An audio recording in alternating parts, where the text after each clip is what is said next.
Hello, everybody. Welcome to the Buckeye Weekly Podcast. I am Tony Gerdeman, here as always with Tom Orr. Tom, how's it going?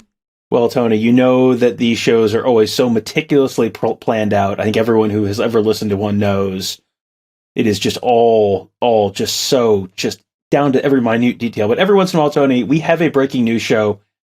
We seem to be having a bunch of breaking news shows recently. And Tony, we have yet another breaking news show. Tony, tell the good people what the news is.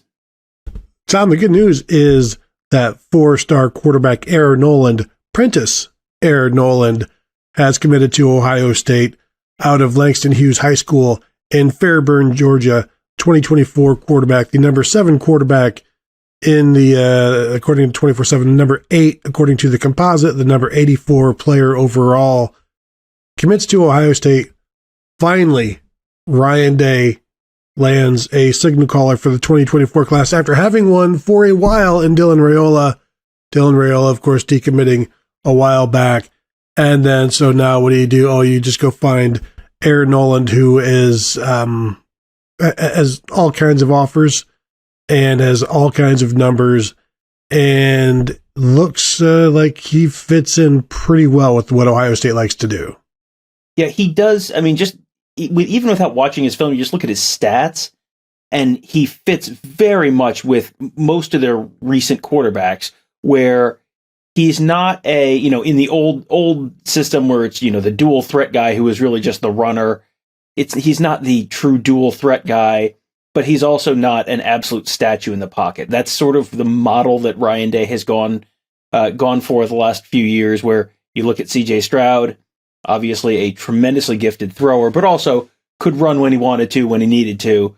That's sort of the case again with Devin Brown, with Kyle McCord, with Lincoln Kienholz, and now with Air Noland. Noland last year completed 73% of his passes for 4,000 yards in big boy Georgia high school football, 55 touchdowns against 4 interceptions. That's not bad.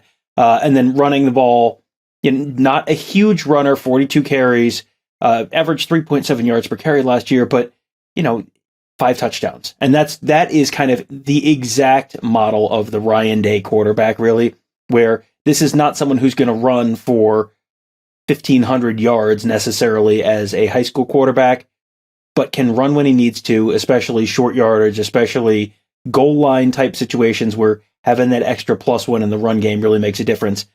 But much more importantly, Tony, can throw the ball accurately and, keep that offense moving, be very productive, and be, pretty able to take care of the football. That just kind of ticks all the boxes for Ryan Day.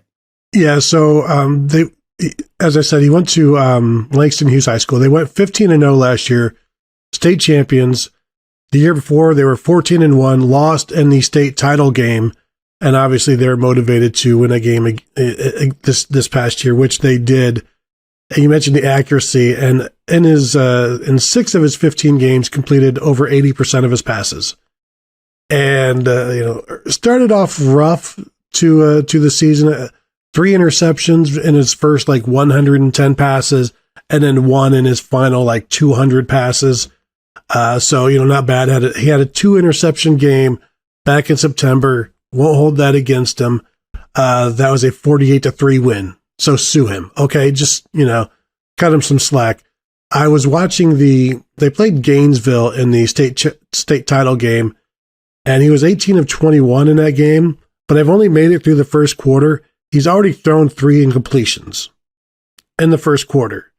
So this dude ends up something like 13 of 13 to finish the game out in a 35-28 state championship, victory, 3 touchdowns, no interceptions in the rain, to give you an idea of what he did there. And then the previous playoff game, before that 18 of 21, he was 21 of 24 against Rome in a 42-3 win with 3 touchdowns and an interception.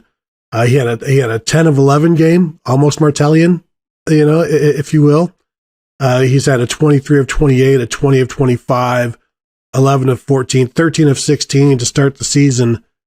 And some of these are short passes, of course. Some of these are, touch passes.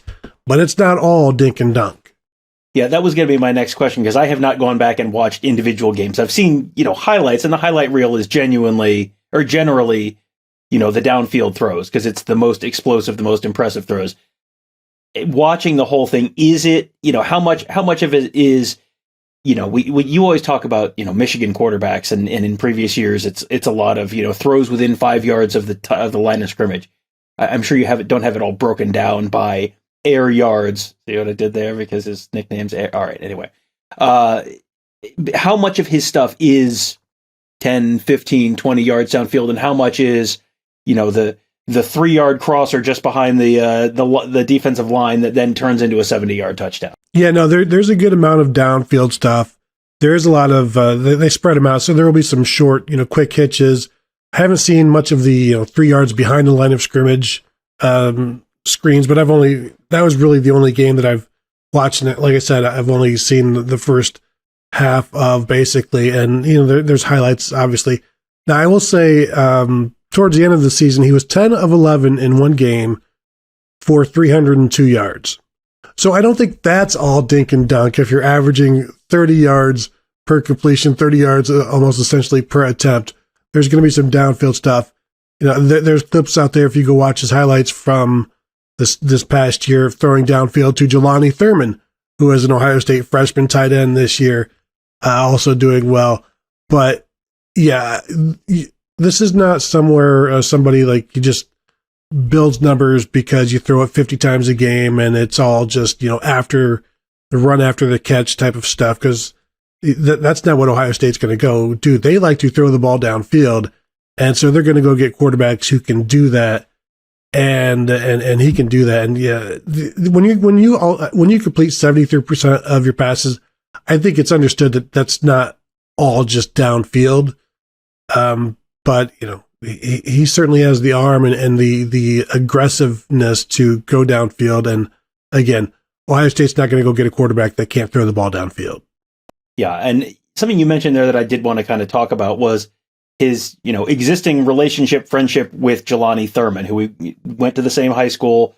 Thurman was someone who Ohio State brought in and who has already really made a positive impact at Ohio State. He's someone that has kind of jumped out to both of us in terms of watching practice. When we were at practice on Friday, he lost his black stripe. That's, very, very, very early in the spring for a true freshman to lose his black stripe just in the spring period at practice 11.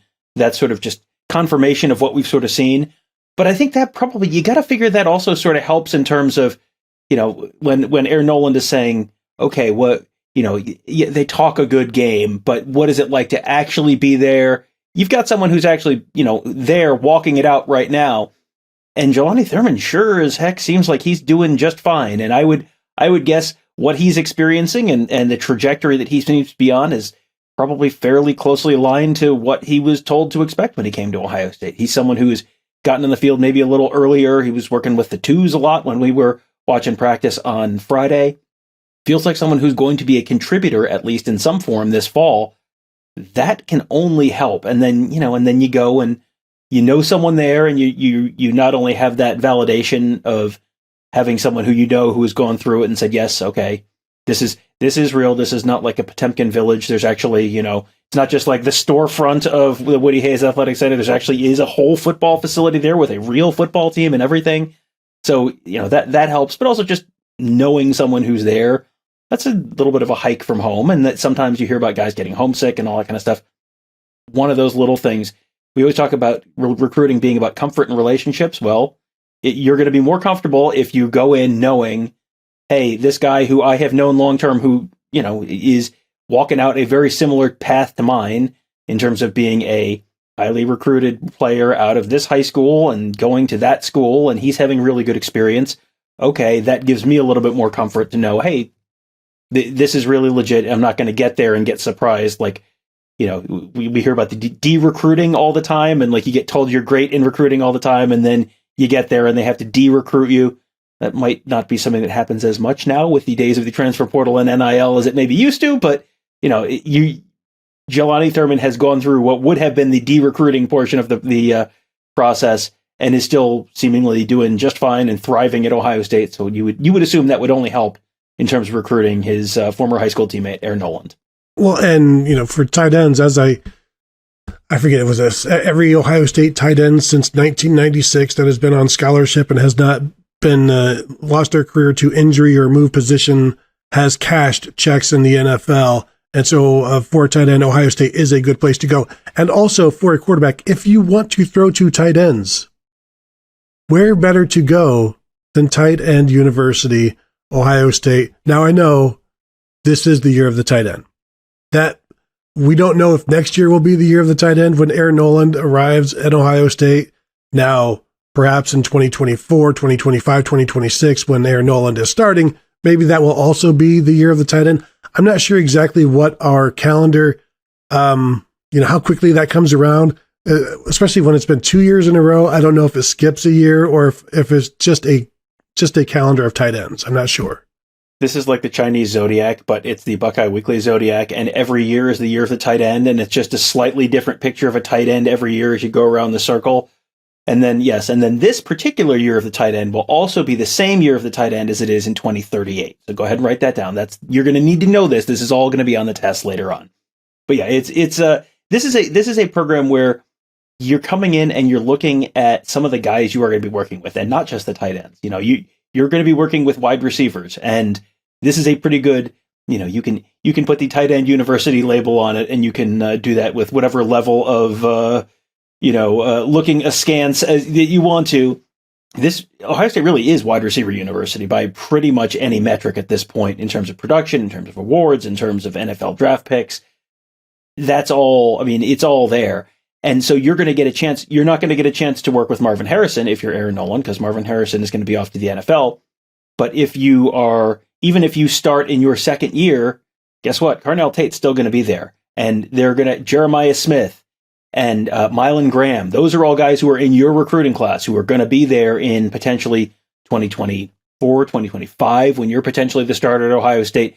You're going to have weapons to work with.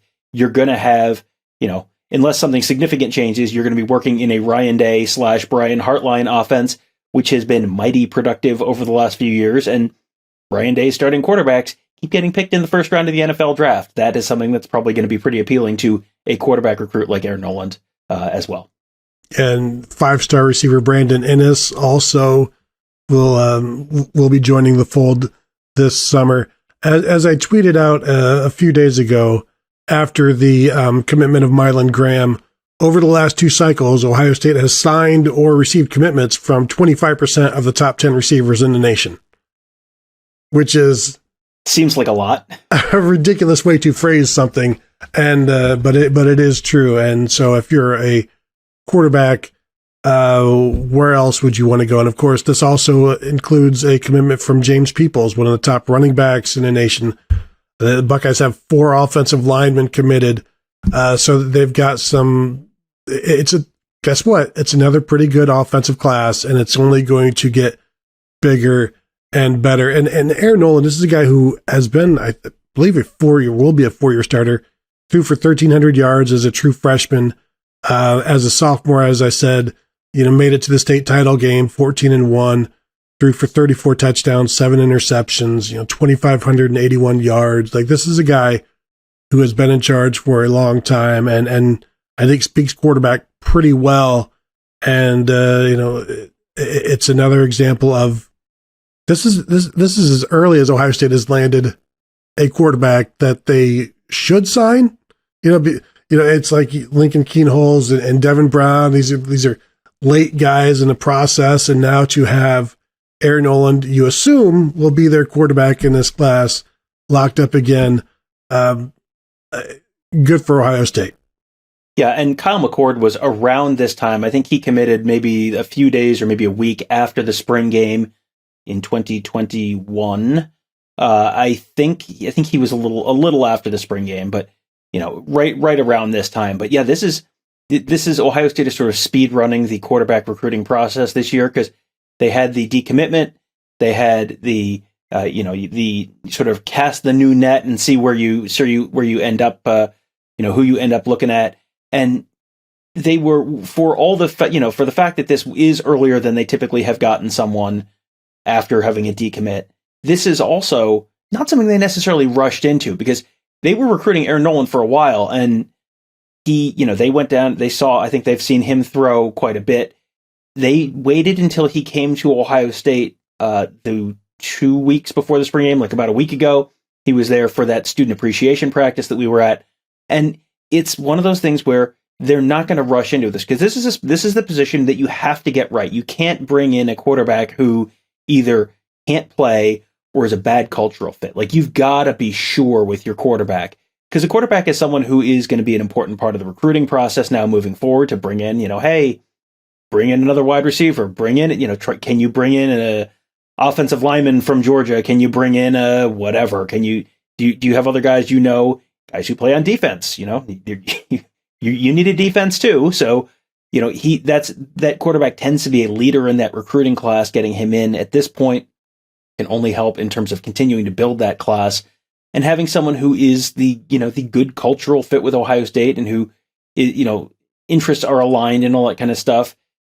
That's a valuable thing, because you have seen, I think, over the last year or so, they have sort of shied away from people who are maybe solely NIL based recruitments. That's just something that there are issues that go along with that, and you can, I can point you to a couple of Air Noland's other finalists for examples of how the cultural fit may be an issue. You can check the Miami and Texas A&M 2022 football seasons and see what the ROI there was on the NIL. So, you have to have guys who are coming for the right reasons, and Ohio State has plenty to sell other than NIL. Like, I'm sure Air Noland will do just fine in terms of NIL. But if you're coming to Ohio State to be a quarterback for Ryan Day, you're coming to get developed, you're coming to work with really, really elite wide receiver, you're coming to try to win national championships, and then you're coming to, once your playing days at Ohio State are over, be in that first round NFL draft conversation. And that's something that 10 years ago, Jimbo Fisher was selling that at Florida State. Now that Jimbo Fisher's at Texas A&M, that quarterback track record's not quite as shiny as it used to be. And Ryan Day is kind of the new guy with all the shiny first round quarterbacks that he's produced at Ohio State. Yeah, and as I wrote earlier in the week, you can take the early money and go grab you a quick $300,000, or you can wait and put yourself in a good position for $300 million when the second contract rolls around for a star quarterback in the NFL. And by the time Air Noland is looking for that second contract, that's what we could be talking about. So, $50 million a year. Or, you know what? Would you like this $300,000? Would you like the bird in the hand, or the 2 pterodactyls in the bush? And that's a and everyone's situation is obviously different, and so if there are people who are in desperate need, and you understand, but yeah, there's also a certain amount of just, you got to be a little bit patient, and you're not going to start at day one at Ohio State, and you're not going to necessarily get a whole guaranteed amount of money up front, but it has tended to work out for the guys who have stayed, and the guys who have ended up starting for Ryan Day at quarterback. It has tended to work out. Tony, let's see. Those who stay will ultimately cash the checks. Is that? I mean, it's not quite as catchy as the Bo one, but it's. It has seemed to be an effective sales pitch so far for Ohio State, I guess. And the cautionary tale here is Joe Burrow. Like, you come to Ohio State, you may never start, but guess what? You can be here for 3 or 4 years, graduate, go somewhere else, and also you're still gonna make it. So the track record going at Ohio State right now continues to be stellar, and to no surprise. So that is, I think, it. Tom, anything else on the commitment of Air Noland to the Ohio State Buckeyes? No, I think we should just go ahead and get this one posted before there's some other commitment that we have to do another instant reaction show for. So, so far this is it. So please enjoy this one, and we may be back soon, because the spring game weekend is generally a big recruiting weekend for Ohio State, and that was something that last year, in the days following the spring game recruiting weekend, there were several commitments coming in relatively short order after that. So this may not be the last instant reaction podcast we do this month. I'm just viewing this like, we'll get this ready to post. somebody else will pop, and then we'll just tack on like the Professor and Marianne, on the theme song. It's like, and the rest, and we'll just like also throw in one name, and then that's it. Then we have talked about it because we included the name, and as I say our goodbyes, I'll add in also Joe Schmo committed, and then have a good day. So if you hear that, that's what that is. I'm not expecting that. Cannot promise it. Joe Schmo is a real 3-star name. No offense to Joe, but that really... It's the worst name I ever heard. Anyway, that will do it for us. As always, please check us out at BuckeyeHuddle.com. Become a member, say hello to us there on the message board. Also continue to find us at youtube.com/BuckeyeHuddle. Also check out our new YouTube channel, youtube.com/CFB Playbook. Come look for some stuff there. We're going to continue to build that channel. We'll start posting some more stuff there as well, college football related, all kinds of good stuff there. So thank you all for tuning in, and we'll talk to you guys later.